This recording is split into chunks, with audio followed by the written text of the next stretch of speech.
Hello guys, i-share ko lang po sa inyo guys itong niluluto ko dito sa ibang bansa. Katulad nito, nagluto ako ngayon ng chicken sinia. Ano yan siya, yung may lemon siya guys.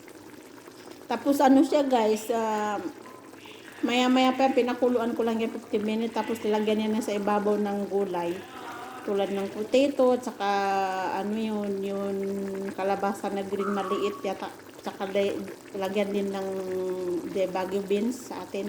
Yung beans na mga haba, yung haba. Tapos lagyan ko rin yan ng yung bili paper. Tapos kaya yung pula yung sauce guys, nilagyan ko po yan guys ng tomato paste tsaka yung buong tomato. Pero inano ko siya, blender ko lang. Tapos yung spice sa susunod na video ko guys, ilalagay kung gaano karami lalagay ko. Tulad nito, ipakita ko lang sa inyo.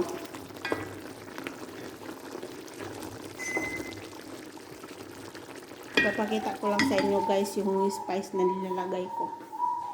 Ito po siya guys. Lagay ko doon sa manok ito yung ginger powder, pero kaunti lang, wag paramihin. At saka itong turmeric powder din. Tapos lagyan ko rin ito ng yung lemon black kaya ito, pero naka-powder na siya. Pero take note guys, wag paramihin tulad nitong lemon na powder black kasi baka mangitim yung luto. At saka lagyan ko lang itong spice guys, yung mixed spice. May din siya, may bay leaves, may halo mga pepper din siya, hot pepper. Ito din siya guys, mayroon din. Halo ko rin ito kasi nandun na siya lahat.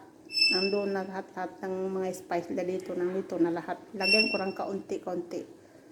Tapos ilagyan ko ng rock salt din, ito.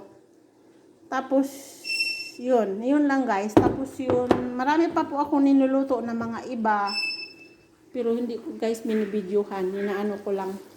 Inuluto lang ako, ngayon lang nag-try lang ako. Tapos mamaya yan, anuhin ko na yan siya, hanguin ko na yan, ilagay ko sa Pyrex guys. Tapos lutuin ulit, ilalagay sa oven guys. Doon, paitimin pa siya para magustuhan na yun kasi ang gusto nila.